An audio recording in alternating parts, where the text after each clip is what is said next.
Hello, good evening, नमस्ते। कैसे हो आप सब लोग? काफ़ी टाइम हो गया वीडियो बनाए हुए। आज हम लोग हमारी क्लास 12th का फर्स्ट वीडियो स्टार्ट करने वाले हैं, फर्स्ट टॉपिक स्टार्ट करने वाले हैं। इससे पहले आप लोगों के क्लास 11th के एग्ज़ाम हो चुके होंगे, सबके हो चुके होंगे इस टाइम तक। अगर आप लोग सीबीएसई मीडियम से हो या किसी स्टेट बोर्ड से भी हो तो भी क्लास 11th के एग्ज़ाम आई थिंक अब तक सबके हो जाने चाहिए।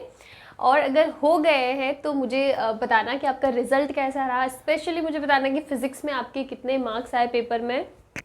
एंड मेरे जो वीडियोस थे क्लास 11th पे, मैंने कंप्लीट जितने भी टॉपिक्स हैं उन सब टॉपिक्स पे वीडियोस बनाए हैं। लास्ट के कुछ स्टार्टिंग का जो फर्स्ट पार्ट था ना क्लास 11th का, उसमें मैंने न्यूमेरिकल प्रैक्टिस भी अलग से करवाई है। इवन अलग से वीडियोस अपलोड करे हैं कि previous year question paper solve करने के लिए। बाद के कुछ चैप्टर्स में हम लोग न्यूमेरिकल्स उतना नहीं कर पाए, मैं करवाना चाहती थी। बट आप खुद सोचो ना यार, आप कोचिंग में या फिर स्कूल में भी हो, आप दिन के 8 घंटे स्कूल में देते हो, डेली जाते हो। बट मेरे लिए डेली वीडियो अपलोड करना मैं कर सकती हूँ, लेकिन मुझे पता है कि कोई भी डेली स्कूल से आने के बाद फिर से पढ़ना नहीं जाएगा वीडियो से, और टाइम कम था इसके लिए। न्यूमेरिकल्स प्रैक्टिस पिछले जो पार्ट सेकंड था उसमें हम लोग इतना नहीं कर पाए, बीच बीच में मैंने करवाया है। बट ठीक है, मुझे खुद को भी पता है कि उतना प्रैक्टिस हम लोग, क्वेश्चंस की प्रैक्टिस उतना नहीं कर पाए। इस बार हम लोग जल्दी स्टार्ट करें, पिछली बार हमने जुलाई से स्टार्ट किया था, इसलिए इस बार हम लोग जल्दी स्टार्ट करें ताकि हम लोग टॉपिक के साथ साथ हमारे जो न्यूमेरिकल्स है उन पे भी बहुत अच्छे से फोकस कर पाए। तो ये हमारा इस साल का टारगेट है। और बाकी क्लास 12 के रिजल्ट्स मुझे बताना, आपके पेपर कैसा हुआ और स्पेशली फिजिक्स में कितने मार्क्स आए, मेरे वीडियो से आपको कितनी हेल्प हुई है फिजिक्स को समझने में या फिर मार्क्स लाने में, अच्छे मार्क्स स्कोर करने में, तो वो भी डेफिनेटली मुझे बताना। एंड अभी तो होपफुली सबकी छुट्टियां चल रही होगी, लेकिन हम लोग छुट्टियों से ही स्टार्ट करें। और मैं बहुत ज़्यादा ऐसा है ना कि मैं ये जो जब तक आपकी छुट्टियों वाला पीरियड है जुलाई तक, यानी अप्रैल, मिड अप्रैल, मई पूरा, जून पूरा, हम लोग ट्राई करेंगे कि हम थोड़ा कम कम ही करें ताकि आप लोग अपनी वेकेशन भी अच्छे से एंजॉय कर पाओ और साथ साथ में थोड़ा बहुत डेली का पढ़ भी सको। डेली नहीं तो ऑल्टरनेट डेज पे तो पढ़ ही सको। तो ठीक है, चलो ये तो सब बातें हो गई। अभी हम लोग हमारा क्लास 12th स्टार्ट करते हैं। एक चीज़ है कि जो क्लास 11 की फ़िज़िक्स है ना, वो थोड़ी सी ईजियर साइड पे थी। मैकेनिक्स वाला पार्ट उसके अंदर ज़्यादा था, कैलकुलेशन वाला पार्ट ज़्यादा था। यहाँ पे भी कैलकुलेशन है, लेकिन क्लास 12th में आते आते देखो, आप खुद सोचो ना, आप एक स्टेप ऊपर आ गए हो तो आपका फिजिक्स का लेवल भी एक स्टेप बढ़ने वाला है। इसीलिए मैं पहले स्टार्ट करूँ ताकि एक एक चीज़ को हम लोग स्क्रैच से पढ़ सके। ऐसा नहीं हो कि मैंने डायरेक्ट डेफिनेशन लिख दी, आपको समझना है। मैं ट्राई करूँगी क्योंकि हम लोग ने जैसे क्लास 11 में स्क्रैच से एक एक चीज़ स्टार्ट करी थी, छोटी से छोटी चीज़ भी हमने पढ़ी थी। तो वही हम लोग ट्राई करेंगे कि क्लास 12th में भी उसको कंटिन्यू रखें। और अगर मैं बात करूँ चैप्टर्स की, तो क्लास 12th में भी हमारे पास दो पार्ट है, part 1 physics and part 2 physics. Part 1 के अंदर we have almost 8 chapters, I think 8 chapters है। एंड जो पार्ट 2 है उसके अंदर हमारे पास 6 चैप्टर्स है। वो कंपैरेटिवली थोड़ा सा छोटा है बट लेंदी है, थियोरेटिकल ज़्यादा है। उसी से बात है, क्लास 12 का जो पार्ट 1 फिजिक्स है जिसके अंदर हम लोग इलेक्ट्रोस्टैटिक्स, डायनामिक्स, मैग्नेटिक प्रॉपर्टीज़, ये सारी चीज़ें पढ़ने वाले ना, वो थोड़ा सा कैलकुलेटिव साइज है, जहाँ से क्वेश्चन ज़्यादा अच्छे और कॉम्प्लिकेटेड क्वेश्चन बनते हैं कंपैरेटिवली पार्ट 2 के। उसके अंदर थियोरेटिकल चीज़ें ज़्यादा है, वेव ऑप्टिक्स, हम लोग रे ऑप्टिक्स पढ़ेंगे, न्यूक्लियर प्रॉपर्टीज़ पढ़ेंगे, एटॉमिक प्रॉपर्टीज़ पढ़ेंगे। थोड़ा सा ईजी साइड में भी है और उसमें थियरी ज़्यादा है, ठीक है। उसमें कैलकुलेशंस है लेकिन बहुत ज़्यादा लेंथी कैलकुलेशंस नहीं है, कंपैरेटिवली मैं बात बता रही हूँ। तो इसीलिए हमारा जो पार्ट 1 फिजिक्स है जिसके अंदर हमारे पास 8 चैप्टर्स है, वो मेजर टाइम हम लोगों का उसमें ही निकलने वाला है। जो पार्ट 2 है ना, वो तो हम 2.5 महीने के अंदर ही कर लेंगे। उसमें बहुत ज़्यादा टाइम लेने वाली चीज़ें नहीं है, थियोरेटिकल ज़्यादा चीज़ें ज़्यादा है, तो उसके अंदर इतना टाइम नहीं लगेगा। तो आप लोग ये मत सोचना कि यार स्टार्टिंग से आप बोले रहे हो सिलेबस कब हो जाएगा, नहीं। पार्ट 1 हमारा ज़्यादा टाइम लेने वाला है। और स्टार्टिंग के कुछ चैप्टर्स है ना, जो इलेक्ट्रोमैग्नेटिक्स के, इलेक्ट्रोस्टैटिक्स के, उसके बाद में जब हम लोग कैपेसिटेंस, वोल्टेज वगैरह वो पढ़ेंगे, वो टाइम थोड़ा ज़्यादा लेगा क्योंकि उसको समझना बहुत ज़रूरी है। वहाँ से आपके बेसिक्स, आपके जो कॉन्सेप्ट्स होते हैं ना, वो बिल्ड होते हैं। तो इसलिए उन चीज़ों को हम लोग टाइम देके अच्छे से समझेंगे। तो वो एक चीज़ है, तो उसका आप टेंशन मत लेना। हम लोग ने पिछली बार भी सिलेबस जैन तक करा लिया था और इस बार तो हम लोग दिसंबर एंड तक ही करवा लेंगे, बिकॉज आपकी बोर्ड एग्जाम्स है, आपको रिविजन भी करना पड़ेगा टाइम से। तो हम लोग जल्दी से जल्दी भी सिलेबस कर लेंगे। बहुत सी बातें हो गई, तो अभी हम लोग स्टार्ट करते हैं हमारा क्लास 12 का फर्स्ट चैप्टर का नाम अगर मैं बोलूँ तो चैप्टर का नाम है electric charges and fields. Chapter है हमारा इलेक्ट्रिक चार्जेस एंड फील्ड्स। ठीक है, तो बेसिकली ये बहुत ही बेसिक चैप्टर है जहाँ पे हम लोग जो इलेक्ट्रिक फील्ड होता है या जो इलेक्ट्रिसिटी होती है, इलेक्ट्रिक फील्ड कैसे क्रिएट होता है, उसके जो बेसिक्स होते हैं ना वो पढ़ने वाले हैं। उसके बाद में हम लोग इसकी प्रॉपर्टीज़ पढ़ेंगे, मतलब इससे हम लोग क्या क्या चीज़ें बना सकते हैं, कौन कौन सी चीज़ों के अंदर इसका यूज़ कर सकते हैं, वो फर्दर चैप्टर्स में आएगा। जो हमारा चैप्टर 1 है इसके अंदर मेजरली हम लोग बात करेंगे सबसे पहले चार्जेस की। ठीक है, उनके जो प्रॉपर्टीज़ होती है, कैरेक्टरिस्टिक्स होती है, वो सारी पढ़ेंगे। देन हम लोग आएंगे इलेक्ट्रिक फील्ड्स पे, कैसे क्रिएट होता है, क्या प्रॉपर्टीज़ रहती है, इस पे अच्छे अच्छे न्यूमेरिकल्स पढ़ेंगे। इंटेंसिटी के फॉर्मूलाज क्या होते हैं, कूलॉम लॉ क्या होता है, ये सारी की सारी चीज़ें हम लोग चैप्टर 1 में बात करने वाले। It is a very fundamental chapter yet very important chapter, because यहाँ से ही चीज़ें आपको दिमाग में बैठना स्टार्ट करने वाली है। तो ये हमारा चैप्टर है। इस चैप्टर के अंदर भी जो इनिशियल कुछ टॉपिक्स हैं वो रहेंगे इनिशियल, या फिर ये चैप्टर कंप्लीटली हमारा रहेगा इलेक्ट्रोस्टैटिक्स। ठीक है, इलेक्ट्रोस्टैटिक्स। तो इलेक्ट्रोस्टैटिक्स के अंदर क्या है कि ये चीज़ तो मुझे नहीं समझानी चाहिए, वैसे आपको पता होगा कि दो चीज़ होती है, एक तो होती है स्टैटिक्स और एक होता है डायनामिक्स। स्टैटिक्स के अंदर कोई चीज़ रेस्ट पे होती है, स्टेबल होती है, मोशन नहीं होता है, उसको हम लोग स्टडी करते हैं। और वहीं अगर हम लोग डायनामिक्स की बात करते हैं तो वहाँ पे हमको पता है कि मोशन हो रहा है। इंडिविजुअल जो एकदम सिंपल वर्ड है ना, स्टैटिक और डायनामिक, उसकी बात कर रही हूँ मैं। इलेक्ट्रोस्टैटिक्स से इलेक्ट्रोडायनामिक्स की बात नहीं कर रही हूँ। इन जनरल स्टैटिक का मतलब है कोई चीज़ रेस्ट पे है, ठीक है, वो मोशन नहीं कर रही, उसके पास वेलोसिटी नहीं है, तो हम लोग स्टैटिक्स पढ़ते हैं। और डायनामिक्स की बात आती है, वहाँ पे एक मोशन आ जाता है, कि वेलोसिटी आ जाती है। तो इनिशियली हम लोग पढ़ने वाले इलेक्ट्रोस्टैटिक्स। ओके, तो यहाँ पे एक चीज़ है कि स्टैटिक्स का मतलब है हम लोग बात कर रहे हैं रेस्ट की। किस चीज़ की रेस्ट की बात करें वो अभी हमें नहीं पता है। इलेक्ट्रिसिटी तो स्टैटिक नहीं होगी, ठीक है। तो यहाँ पे हम लोग किस चीज़ को रेस्ट पे लेके स्टडी करना चाहते हैं, तो वो हो जाएगा हमारा इलेक्ट्रोस्टैटिक्स का मतलब होता है when charge, what, charge is at rest.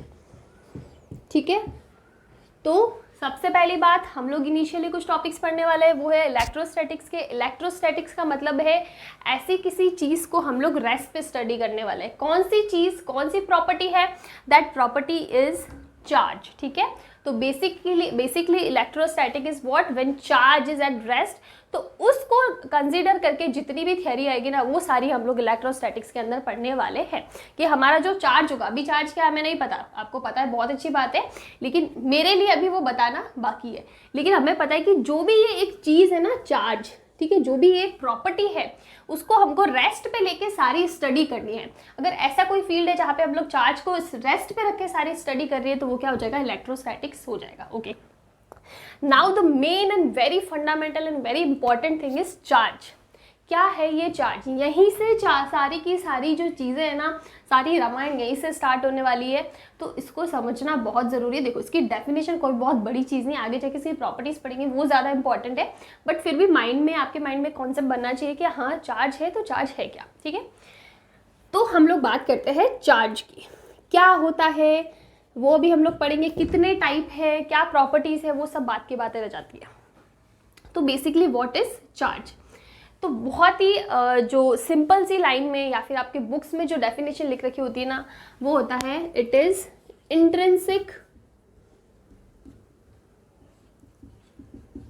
Intrinsic property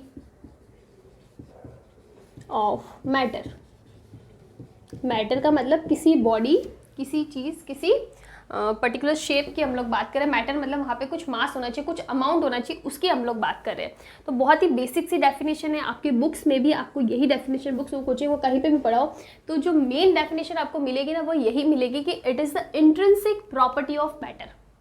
ठीक है, सबसे पहले आई डोंट नो आप लोगों में से अगर इंट्रिंसिक वर्ड का एक्चुअल मतलब सबको पता है, तो इंट्रिंसिक का मतलब होता है फंडामेंटल प्रॉपर्टी। फंडामेंटल, इसको हम लोग लिख सकते हैं इट इज़ अ फंडामेंटल, या फिर हम लोग बोलेंगे कि यहाँ से सारी चीज़ें स्टार्ट होती है। मतलब इसके नीचे, मतलब इसके नीचे की कोई रिसर्च है नहीं, इसके आगे कोई रिसर्च है नहीं, ये सबसे स्टार्टिंग की रिसर्च, सबसे छोटी यूनिट जो बोल सकते हैं ना वो है। फॉर एग्जाम्पल अगर हम लोग कोई ले लेते हैं मास, ठीक है, किसी चीज़ का मास है तो हम लोग बोलेंगे 1 kg, नहीं यार 1 kg से छोटा होता है, ग्राम होता है, ग्राम से मिलीग्राम होता है, मिलीग्राम से नैनोग्राम होता है, नैनोग्राम से और आगे माइक्रोग्राम होता है, नैनोग्राम होता है, बहुत सी चीज़ें होती है।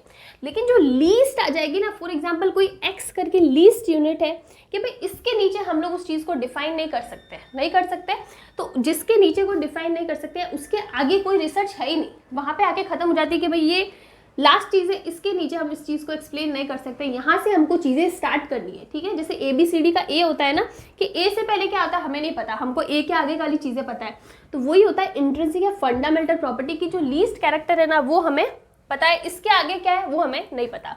तो बेसिकली इंट्रिंसिक प्रॉपर्टी का मतलब होता है कि स्टार्टिंग जो होती है ना, अगर हम लोग यहाँ पे इलेक्ट्रोस्टैटिक की बात कर रहे हैं ना, तो जो स्टार्टिंग प्रॉपर्टी होती है वो है हमारा चार्ज, ठीक है। क्या है? Intrinsic property of matter. अगर मुझे किसी भी मैटर को, ठीक है, एक्सप्लेन करना है तो जो सबसे पहली चीज़ मुझे डिफाइन करने के लिए होगी वो होगी चार्ज होगी, उसके नीचे मैं किसी चीज़ से डिफाइन नहीं कर, इसके आगे बहुत सी चीज़ है, ठीक है, चार्ज के आगे बहुत सारी चीज़ें, जैसे A के आगे Z तक बहुत सारे कैरेक्टर्स है, लेकिन A से पहले तो कुछ भी नहीं है ना। तो वही चीज़ है कि it is the fundamental property of matter. किसी भी चीज़ की स्टार्टिंग जो स्टडी करते हैं ना वो हम लोग यहाँ से स्टार्ट कर सकते हैं, दिस द फंडामेंटल प्रॉपर्टी, इसके बिना कोई चीज़ स्टार्ट नहीं हो सकती। तो charge is what? Charge is intrinsic property of matter, fundamental property, इसके आगे कोई रिसर्च नहीं है, यहाँ पे आके चीज़ें स्टार्ट हो जाती है, ठीक है। तो ये हो गया बहुत ही फंडामेंटल प्रॉपर्टी किसी चीज़ की, वो क्या हो जाएगा? चार्ज हो जाएगा। अब क्या टाइप्स है वो बात की बात है। इसके अगर मैं चार्ज के बारे में और कुछ चीज़ें बताऊँ, यूनिट की बात कर लेते हैं कि इसकी जो SI यूनिट है ना वो क्या होती है, तो इसकी SI यूनिट होती है कूलम्ब, ठीक है, कूलम्ब, ये इसकी SI यूनिट होती है। और जब हम लोग किसी के आगे लिखेंगे ना, फॉर एग्जांपल किसी का चार्ज है 2 कूलम्ब, तो हम लोग 2 कूलम्ब पूरा नहीं लिखे, 2C से रिप्रेजेंट करते हैं इसको रिप्रेजेंट करने के लिए या तो हम लोग कैपिटल Q ले लेते हैं या फिर हम लोग स्मॉल q ले लेते हैं, ठीक है। ये चार्ज को रिप्रेजेंट करने का तरीका। और ये एक स्केलर प्रॉपर्टी है, स्केलर प्रॉपर्टी है।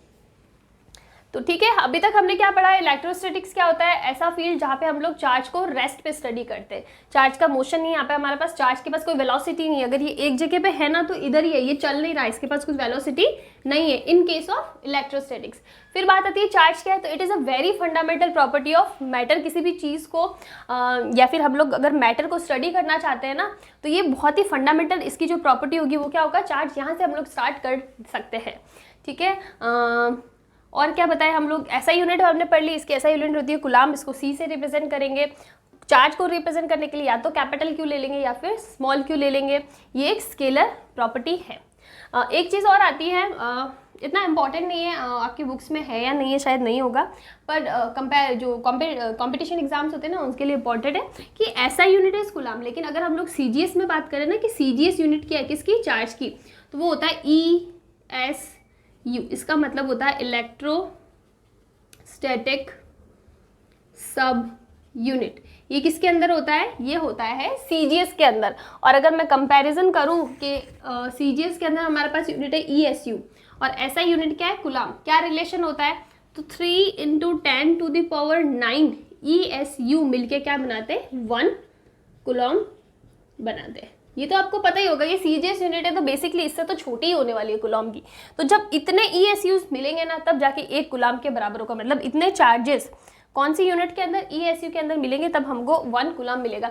इसके अलावा और भी होती है, फॉर एग्जाम्पल फेराडे होता है, तो 1 फेराडे इज 96,500 कूलम्ब्स, ऐसा कुछ होता है। तो ये बहुत सारी यूनिट्स है जो स्टडी करना इतना इंपॉर्टेंट नहीं है, लेकिन CGS की इसकी यूनिट याद कर लेना। ESU की फुल फॉर्म होती है इलेक्ट्रोस्टैटिक सब यूनिट, ठीक है। तो यहाँ पे हमारी जो यूनिट्स है या फिर बेसिक जो डेफिनेशन होती है ना वो यहाँ पे खत्म होती है। अब इसके आगे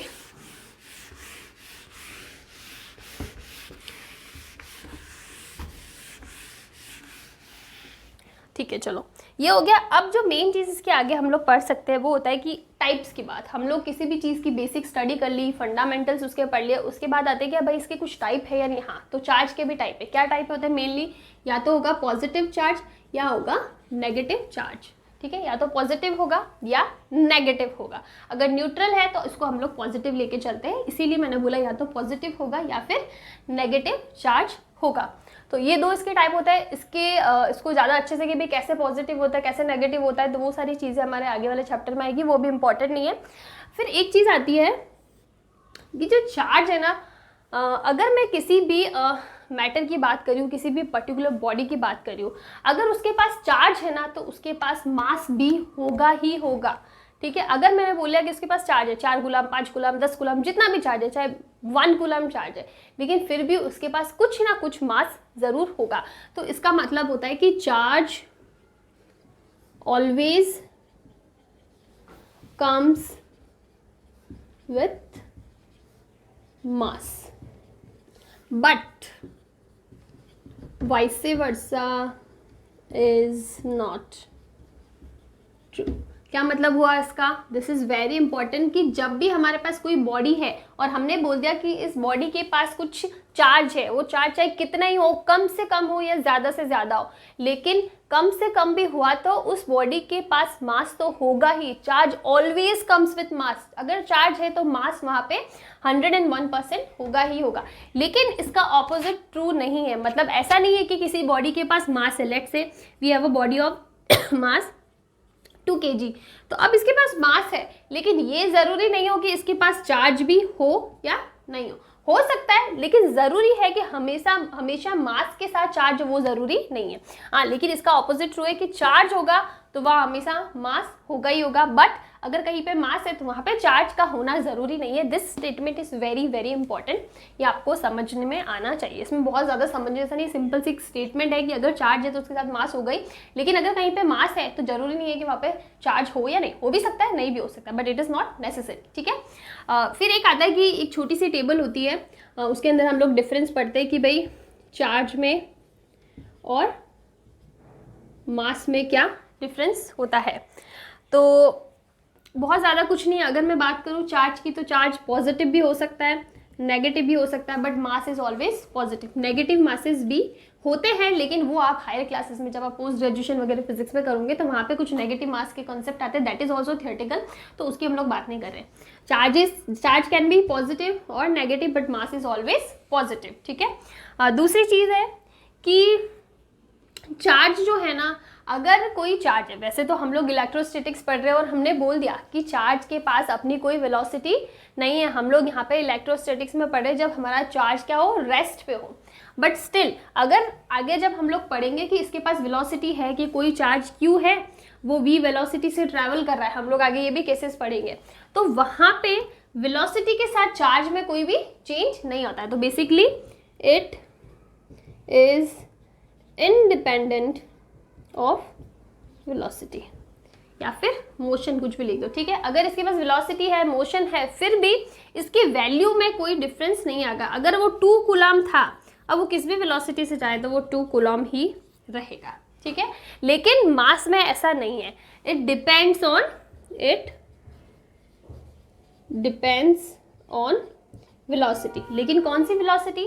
जब हम लोग रिलेटिविस्टिक वेलोसिटी या रिलेटिविस्टिक फिजिक्स पढ़ते हैं ना, जहाँ पे हम लोग जो वेलोसिटी है वो कहीं ना कहीं स्पीड ऑफ लाइट से कंपेयर करके पढ़ते हैं, बहुत ही माइनर लेवल पे, बहुत ही छोटे से लेवल पे जब हम लोग स्टडी करते हैं ना, जब हम लोग रिलेटिविस्टिक पढ़ते हैं, तो वहाँ पे हम लोग बात करेंगे कि जो मास होता है ना, उसकी वैल्यू होती है m0 1 - v²/c²। m0 क्या है? रेस्ट मास है। रेस्ट मास का मतलब कि हमारे पास कोई बॉडी है, वो है 1 माइक्रो किलोग्राम। ठीक है, उसका वेट इतना है। अब वो किसी फॉर एग्जांपल 2 मीटर पर सेकेंड से ट्रैवल कर रही है। ठीक है, वैसे तो ये जो डेटा है वो इतने करेक्ट नहीं है। जब हम लोग रिलेटिविस्टिक्स फिजिक्स पढ़ते हैं ना, तो वहाँ पे चीज़ें थोड़ी अलग होती है, लेकिन मैं एग्जांपल लेके समझाने की कोशिश कर रही हूँ कि अगर हमारे पास कोई मास है, किसी वेलोसिटी से ट्रैवल कर रहा है, तो इसकी वेलोसिटी, ये जो है ना, इसका रेस्ट मास है। मतलब जब ये रेस्ट पे था तब उसका मास इतना था, ट्रैवल करते करते इसका जो मास है ना वो चेंज हो जाएगा। वो मास कौन सा होगा? ये वाला है जो चेंज हो रहा है। तो बेसिकली हम लोग ये बोल रहे हैं कि जो मास है ना, वो वेलोसिटी के साथ, मोशन के साथ चेंज हो सकता है, नहीं भी हो सकता है, लेकिन जब हम लोग रिलेटिविस्टिक पढ़ेंगे तो वहाँ पे चेंज होता है। रिलेटिविटी, बेसिकली जब रिलेटिविटी के कॉन्सेप्ट पढ़ोगे ना वहाँ पे, जब आप लाइट की स्पीड से कंपेयर करोगे चीज़ों को, क्या वेलोसिटी रहती है, बहुत ही छोटे सैटेलाइट्स वगैरह की, वैसे पार्टिकल्स की बात करोगे, तो वहाँ पे आपको ये चीज़ पढ़ोगे। आई गेस वो आपका 12th क्लास में पार्ट 2 के अंदर थोड़ा सा कुछ है, ठीक है, इसमें पार्ट 1 के अंदर हमारे पास वो नहीं है। लेकिन जब आप वो वाले कॉन्सेप्ट पढ़ोगे, रिलेटिविटी के कॉन्सेप्ट पढ़ोगे ना, तब वहाँ पे आपको ये फॉर्मूला मिलेगा कि ये रेस्ट मास है, ये v velocity and c is the speed of light, ठीक है। तो मोशन के साथ में मास चेंज हो सकता है, it depends on velocity but charge is independent of velocity। तो these two are major difference, ठीक है, मेजर डिफरेंस है। बाकी तो आप और भी डिफरेंस निकाल सकते हो, इसकी यूनिट ये होती है, इसकी यूनिट ये होती है, इसकी क्वांटिटी ये होती है, इसकी वैल्यू ये होती है, that is not very important. The two major जो डिफरेंसेस है वो ये कि ये पॉजिटिव नेगेटिव दोनों होता है, ये खाली पॉजिटिव होता है, ये वेलोसिटी पे डिपेंड नहीं करता, कितनी भी स्पीड से इसको फेंक दो उसका 1 गुलाम में तो 1 गुलाम ही रहेगा, but it depends on velocity. ये रिलेटिविटी का कॉन्सेप्ट है जो आगे जाके आप लोग थोड़ा बहुत पढ़ोगे 12th में। तो ये बहुत ही बेसिक से 2 डिफरेंस हो गए। अब इसके आगे हम लोग पढ़ते हैं quantization of charge. Quantization of charge,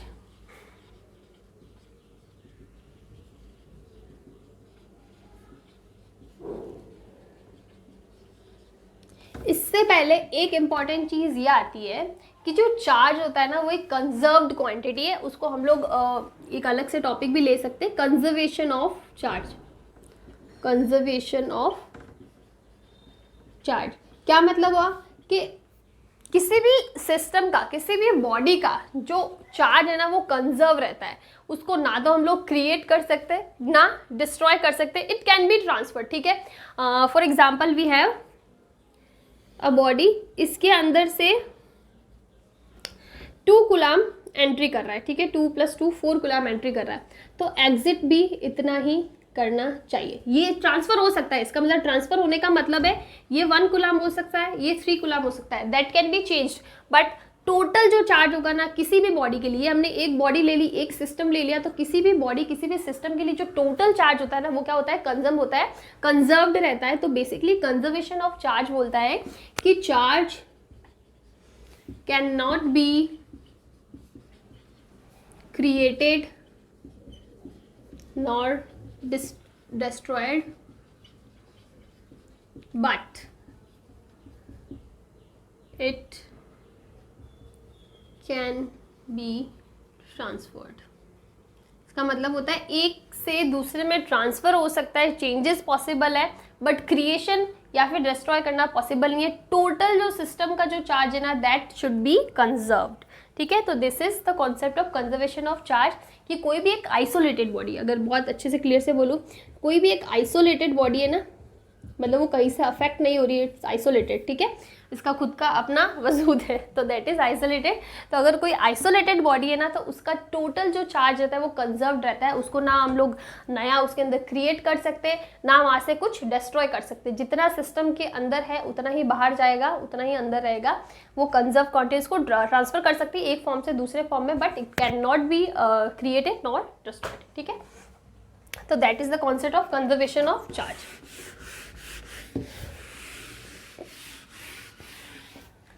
इसके आगे आता है क्या, quantization of charge. Quantization of charge का अंदर हम लोग बेसिकली 2 मेजर पॉइंट पढ़ेंगे। सबसे पहला पॉइंट कि अगर हम लोग चार्ज की बात कर रहे हैं तो कहीं ना कहीं इसकी एक लिमिट होनी चाहिए ना, किसकी मिनिमम, देखो मैक्सिमम लिमिट्स पे हम लोग नहीं जा सकते, लेकिन किसी भी चीज़ की मिनिमम लिमिट ज़रूर होती है। तो यहाँ पे जो पहला पॉइंट आता है ना कि किसी भी चार्ज की मिनिमम वैल्यू कितना होगा, कि मिनिमम इतना चार्ज हो सकता है, इससे कम नहीं हो सकता। तो जो मिनिमम वैल्यू के जो थ्रेशोल्ड या फिर जो इसकी लीस्ट वैल्यू है ना वो कितनी हो सकती है, it's equal to charge of 1 electron, कि एक इलेक्ट्रॉन के ऊपर जितना चार्ज होता है जिसको हम लोग लिखते हैं 1e, ठीक है, एक इलेक्ट्रॉन पे जितना चार्ज होता है ना that is the minimum value of charge on any body, मतलब इससे कम चार्ज नहीं हो सकता। कि इलेक्ट्रॉन का चार्ज कितना होता है, दैट इज 1.6 × 10⁻⁻19 कूलम, इतना होता है, इससे कम चार्ज नहीं हो सकता, कम से कम इतना तो होना ही चाहिए, that is the minimum value of charge के इससे कम नहीं हो सकता, that is equals to charge of 1 electron 1.6 into 10⁻⁻⁹ coulomb. ठीक है, सेकेंड पॉइंट आता है कि charge on any body is integral multiple of e, कि मतलब किसी भी सिस्टम पे बॉडी लीस्ट तो कितना होना चाहिए 1e, मतलब 1 इलेक्ट्रॉन के चार्ज के बराबर होना चाहिए, जिसकी वैल्यू होती है 1.6 इंटू 10⁻⁻⁹ कूलम।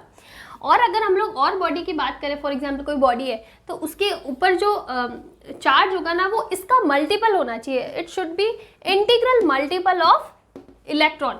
ई का मतलब है इलेक्ट्रॉन के ऊपर जितना चार्ज है ना उसका इलेक्ट्रॉन के चार्ज का मल्टीपल होना चाहिए, वो भी कौन सा, इंटीग्रल मल्टीपल। बेसिकली जो चार्ज होगा ना क्यू ले लो या कैपिटल क्यू ले लो, that should be n e. E तो मतलब मल्टीपल होना चाहिए इलेक्ट्रॉन के चार्ज का, तो ई। अब ये वैल्यू कितनी हो सकती है, 1e हो सकती है, 2e हो सकती है, 3e हो सकती है, n तक जा सकती है। और इसके ऑपोजिट -1e, -2e ये भी हो सकती है, -n ये हो सकती है। बट इसकी वैल्यू 1/2e या फिर 1/4 या फिर 2/5 ऐसी कुछ वैल्यू नहीं हो सकती। It should be integral multiple of what, electron के चार्ज के इंटीग्रल मल्टीपल के बराबर हो सकता है, 1e 2e 3e n या फिर नेगेटिव में हो सकता है। बट क्या होना चाहिए, इंटीग्रल मल्टीपल होना चाहिए 1/2, 3/2, 1/4, ये पॉसिबल नहीं है। सबसे पहली बात तो ये जो मेजरली ये जो स्टेटमेंट है ना वो हमको क्या देता है, क्वांटाइजेशन ऑफ चार्ज देता है कि जो चार्ज है ना that should be integral multiple of e. तो इसीलिए यहाँ पे एक बहुत ही इंपॉर्टेंट सा फॉर्मूला जैसा आ सकता है, Q = N। अब n की वैल्यू कितनी भी हो सकती है, 1, 2, 3, 4, 5, 6, 7, but it can not be 1/2, 2/3, ये वैल्यूज नहीं हो सकती। It should be integral multiple of charge of an electron. ये तो चीज़ हो गई। दूसरी चीज़ है कि ये तो हमने बात कर ली कि हम लोग क्लास 11th की बात करें, लेकिन जब अगर आप आगे फंडामेंटल कोर्सेज पे जाते हो, जो बेसिक डिग्रीज पे जाते हो, बीएससी एमएससी, तो वहाँ पे आप बीएससी के अंदर और आगे एमएससी में तो और भी डिटेल से पढ़ोगे, वहाँ पे पढ़ोगे क्वांटम मैकेनिक्स। ठीक है, तो क्वांटम के अंदर हम लोग जो कुछ चीज़ें पढ़ते हैं उसके अंदर वहाँ पे हम लोग पढ़ेंगे क्वार्क्स पढ़ेंगे, मतलब अगर आप आगे जाओगे तो वहाँ पे होते हैं क्वार्क्स। तो ये जो क्वार्क्स होते हैं ना, इनके ऊपर जो चार्ज होता है ना वो ऐसा होता है 2/3e या फिर 1/3e। तो इसका मतलब यहाँ पे तो हमारा रूल फॉलो नहीं कर रहा है। हमने तो बोला कि जो चार्ज है ना किसी बॉडी पे वो इंटीग्रल मल्टीपल ही हो सकता है ई का। तो ये कैसे पॉसिबल है, दूसरी ये पहली चीज़ है। ठीक है, बट यहाँ पे आपको एक चीज़ याद रखनी है कि ये जो बात कर रहे हैं ना, ये हम लोग हमारे जो बेसिक फिजिक्स है ना उसकी बात करें, जो हम लोग डेली लाइफ में कहीं ना कहीं जिसको रिलेट कर सकते हैं। और जहाँ तक क्वांटम मैकेनिक्स के ऐसे यहाँ पे भी रिलेट कर सकते हैं, लेकिन क्वांटम मैकेनिक्स के अंदर ही जो पार्टिकल है ना quarks, that is very very very very small. आप इनको इंडिविजुअल स्टडी नहीं कर सकते हो। क्वार्क्स के अलग अलग टाइप होते हैं। अब मेरा स्पेशलाइजेशन ही क्वांटम मैकेनिक्स में था, इसलिए मैं बता रही हूँ। अप क्वार्क होते हैं, डाउन क्वार्क होते हैं, चार्म क्वार्क होते हैं, बॉटम क्वार्क होते हैं, अलग अलग टाइप के क्वार्क्स होते हैं। 6 टाइप के क्वार्क्स होते हैं। तो किसी पे चार्ज 2/3 होता है, किसी पे 1/3 होता है, किसी पे -2/3, किसी पे -1/3 होता है। लेकिन आप इनको इंडिविजुअल स्टडी नहीं कर सकते। फॉर एग्जाम्पल मेरे पास है अप क्वार्क, ठीक है, तो इंडिविजुअल मैं अप क्वार्क को स्टडी नहीं कर सकती हूँ। 3 क्वार्क मिलके या फिर 2 क्वार्क मिलके एक पार्टिकल बनाएंगे जिसका चार्ज आके जाके 1e के बराबर या फिर ne के बराबर ही होने वाला है। फॉर एग्जाम्पल मेरे पास है एक कॉम्बिनेशन है UUD। ठीक है, देख लेते हैं क्या होता है। हमारे पास क्या कॉम्बिनेशन है, UUD। तो मैंने ले लिया, मैं इतना डिटेल में नहीं जाना चाहती कि ये है 2/3e, ये भी है 2/3e और ये है -1/3e। ठीक है, अब इनको सम करोगे, टोटल चार्ज कितना हुआ सिस्टम का, 2/3 + 2/3 -1/3, 4 - 1 3/3 विच इज इक्वल्स टू ई। तो अब देखो कि जो रिजल्ट आ रहा है वो आ रहा है 1e के बराबर, और यहाँ पे ये रूल फॉलो हो रहा है ना। ठीक है, तो यही चीज़ मैं बताना चाहती हूँ कि क्वार्क्स होते हैं, उनका जो चार्ज होता है वो इंटीग्रल मल्टीपल नहीं होता है, लेकिन इन क्वार्क्स को हम लोग इंडिविजुअल स्टडी नहीं कर सकते, उनका कोई एग्जिस्टेंस नहीं है। ठीक है, ये कंबाइन होके एक पार्टिकल बनाते हैं और वहाँ पे जो चार्ज आएगा वो इंटीग्रल मल्टीपल ही आएगा। तो ये बहुत ही बेसिक से कॉन्सेप्ट हो गया जहाँ पे हमने क्वांटाइजेशन ऑफ चार्ज पढ़ लिया। अब इसके आगे हम लोग एक आधा छोटा सा न्यूमेरिकल कर लेते हैं, जहाँ पे हमारे पास तो ये जो क्वांटाइजेशन है ना इसका कॉन्सेप्ट और भी अच्छे से क्लियर हो जाएगा। हमारे पास दो बहुत ही छोटे छोटे से एग्जाम्पल है या क्वेश्चन बोल देते हैं ताकि आपको जो क्वांटाइजेशन का जो फॉर्मूला है Q इक्वल्स टू एन, इसको कैसे यूज़ करना है वो समझ में आ जाए। तो पहला हमारा क्वेश्चन है कि find number of electrons for 1 coulomb charge. इसका मतलब है कि हमारे पास क्वेश्चन में हमको दिया हुआ कि जो चार्ज है, ठीक है, चार्ज क्या होता है कैपिटल Q, कितना दे रखा है 1 कूलम्ब दे रखा है। अब इसके अंदर नंबर ऑफ इलेक्ट्रॉन्स हमें फाइंड करना। तो देखो हमारे पास एक फॉर्मूला है Q equals to N E, किसके बराबर हो जाएगा 1C के बराबर। ये हो सकता है, ये जो n होता है ना, ये होता है हमारा नंबर ऑफ इलेक्ट्रॉन्स। E की वैल्यू तो हमको पता है ना, it is integral multiple of this minimum charge. जो मिनिमम चार्ज की वैल्यू हमको पता है that is 1.6 into 10 to the power minus 19। तो हमें n की वैल्यू पुट करनी है, सिंपल सा है, n इक्वल्स हो जाएगा 1 कूलम्ब या फिर 1 ले लो divided by 1.6 into 10 to the power minus 19। और जब आप इसको सॉल्व करोगे तो ये अप्रोक्सीमेटली आ जाएगा 6.25 इंटू 10 टू दी पावर 18। ठीक है, नंबर है तो यहाँ पे कोई भी, ये देखो ये 1 कूलम्ब होता है, ये भी कूलम्ब ही होता है। 1 e is equal to 1.6 into 10 to the power minus 19 coulomb. तो कूलम्ब यूनिट सेम है, तो यहाँ का कुछ यूनिट नहीं होगा। वैसे भी number of electron it's a number, ठीक है, तो यहाँ पे इसकी कुछ यूनिट नहीं होने वाली। It is the value which is equals to 6.25 into 10 to the power 18। तो एक कूलम्ब में इतने, ये क्वेश्चन आपको डायरेक्टली पूछ सकता है, बहुत ही छोटा सा क्वेश्चन बन सकता है, या तो नीट में तो बन सकता है और जेईई के इसमें बन सकता है मेंस के अंदर। तो क्वेश्चन क्या होगा कि अगर हमारे पास चार्ज कितना हो 1 कूलम्ब के बराबर हो तो उसमें कितने नंबर ऑफ इलेक्ट्रॉन्स होंगे, तो वो होंगे 6.25 इंटू 10 टू द पावर 18। ये 6.25 है, 6.25 ही होता है। दूसरा क्वेश्चन है कि हमें क्वेश्चन में गिवन है 10 ampere current is flowing through a wire. तो हमें क्या दे रखा है, current which is equals to 10 ampere flowing through a wire, then find number of electrons. Number of electrons हमें फाइंड करने which is also per minute, ठीक है। जनरली हम लोग कोई भी कैलकुलेशन करते हैं, जो बेसिक फॉर्मूलाज होते हैं ना, उसमें हमारा टाइम का जो MLT हमने पढ़ा है, तो टाइम की यूनिट सेकंड्स में होती है, लेकिन यहाँ पे हमको स्पेसिफिकली पूछा है पर minute through any point on the wire. तो हमें नंबर ऑफ इलेक्ट्रॉन्स निकालना है।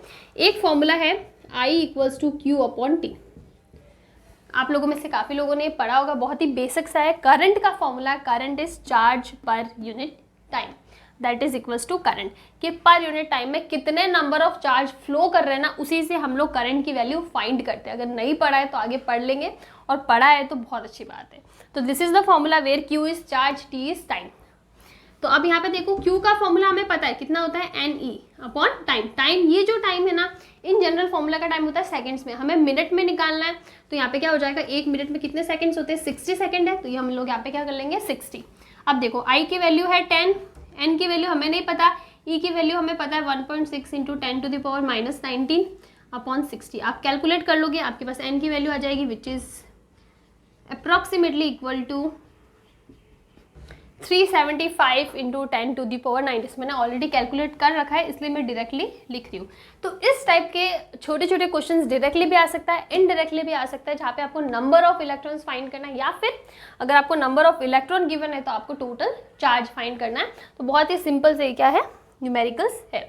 तो इस टाइप से आप इस फॉर्मूले को यूज़ कर सकते हो।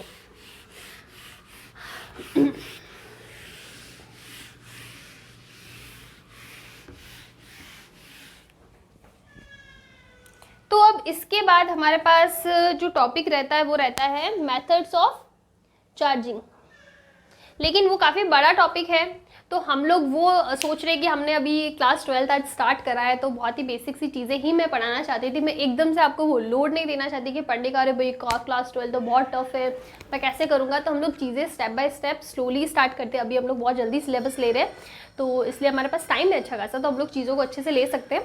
तो आज ये हमारा बहुत ही बेसिक सा हमने जो होता है ना इंट्रोडक्टरी जो वीडियो था वो था यहाँ पे चार्जेस का, जहाँ पे हमने बेसिक इसके कॉन्सेप्ट पढ़े, क्या टाइप होते हैं, कैसे क्वांटाइजेशन का होता है, मिनिमम प्रॉपर्टी क्या होती है, ये सारी चीज़ें हमने आज पढ़ी है। इसके बाद में जो टॉपिक रहता है वो रहेगा मेथड्स ऑफ चार्जिंग। 3 मेथड होते हैं, जिसमें से एक फ्रिक्शन है, जो बहुत ही इसमें कुछ नहीं है, थियरी है। बाकी के 2 मेथड है, उस पर कुछ न्यूमेरिकल भी करेंगे हम लोग, फिर हम लोग कूलम्ब्स लॉ पढ़ेंगे। तो वो आई गेस हम लोग नेक्स्ट क्लास में लेते हैं। आज हम लोग सिर्फ इसको एक इंट्रोडक्टरी वीडियो बोलते हैं, और इसके लिए आई थिंक 30-35 मिनट्स का ये हो जाएगा वीडियो। तो इसके बाद में जो भी नेक्स्ट वीडियो आएगा, मैं ऑल्टरनेट डेज पे ट्राई करूँगी अपलोड करने का। तो अगर आज ये मंडे को आया है तो होपफुली वेंसडे को आपका सेकेंड वीडियो आ जाएगा, ठीक है। मैं शूट अभी कर लूँगी, लेकिन अपलोड बाद में करूँगी। तो best of luck class 12th के लिए भी। बहुत अच्छे से पढ़ना है इस साल आपके बोर्ड एग्जाम से, एक एक चीज़ को, एक एक कॉन्सेप्ट को मतलब बहुत ही मन से पढ़ना, नई चीज़ें समझ में आ रही है, बहुत टाइम है अभी, अच्छे से पूछो, अच्छे से रिसर्च करो। आजकल तो इतने सारे प्लेटफॉर्म्स है जहाँ पे आपको अगर कोई चीज़ समझ में नहीं आए ना, तो आप कहीं से भी सर्च, गूगल से सर्च कर सकते हो। इतने सारे कोचिंग्स, इतने सारे वीडियोज़ आपको ऑनलाइन अवेलेबल है, आप मुझसे भी पूछ सकते हो अगर मैं डंका बढ़ाती हूँ तो ठीक है। तो ठीक है, आज हम लोग यहीं तक रखते हैं। नेक्स्ट वीडियो में हम लोग जो भी आगे के टॉपिक्स होंगे उनको स्टेप बाय स्टेप लेके चलेंगे। डोंट वरी, क्लास 12 बहुत ज़्यादा कोई तुर्रम खा नहीं है कि आपको इतना डरने की ज़रूरत है। हम लोग जनरली क्लास 12 में आते तो अरे यार क्लास 12 है, बोर्ड एग्जाम से, ये वो, आपको सीरियसली लेना है लेकिन डरना नहीं है। ठीक है, तो अभी हम लोग नेक्स्ट वीडियो में नेक्स्ट टॉपिक्स लेते हैं। तब तक के लिए थैंक यू।